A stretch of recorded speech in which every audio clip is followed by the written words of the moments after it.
సాంబార్ తయారు చేస్తున్నాను. వీడియో తీస్తుంటే కట్ అయిపోతుంది ఫ్రెండ్స్. నాకు అక్కడ సిస్టమ్ లేదు, నా మటుకు నేను తీసుకుని పెట్టాల్సి వస్తుంది. ఇది టమాటా, బెండకాయ, దొండకాయ, క్యారెట్, వంకాయ, బంగాళదుంప, ములంకాడ వేసా ఫ్రెండ్స్. తాలింపులు వేసా ఫ్రెండ్స్. ఎల్లుల్లిపాయ, ఎండుమిర్చి, పచ్చిమిర్చి వేసా ఫ్రెండ్స్. ఇప్పుడు కందిపప్పు వేస్తాను ఫ్రెండ్స్. సాంబార్ తయారు చేస్తున్నా ఫ్రెండ్స్. తగ్గట్టుగా సాల్ట్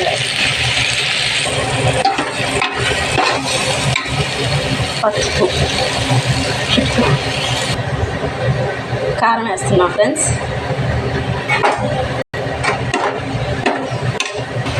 పప్పు వేస్తున్నానండి ఫ్రెండ్స్. పప్పు వేస్తున్నా. పప్పుతో బాగా కలుపుతున్నా. ఇవన్నీ వేగించాక ఇప్పుడు చింతపండు గుజ్జు వేస్తున్నాను ఫ్రెండ్స్. సాంబార్ మసాలా పొడి వేస్తున్నాను. ఇప్పుడు చింతపండు రసం వేస్తున్నాను ఫ్రెండ్స్. కొత్తిమీర వేస్తున్నాను. ఇప్పుడు అన్నీ వేసేసి ఒక 10 minutes మరగబెడితే అయిపోద్ది సాంబార్. సాంబార్లో నెయ్యి వేస్తే చాలా బాగుండిద్ది.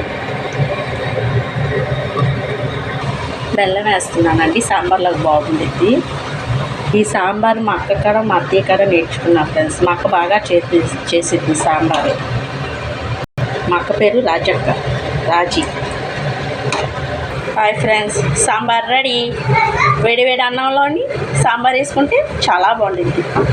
మా అక్క బాగా చేస్తుందండి ఇది సాంబారు. మా అక్క కూడా నేర్చుకున్నాం.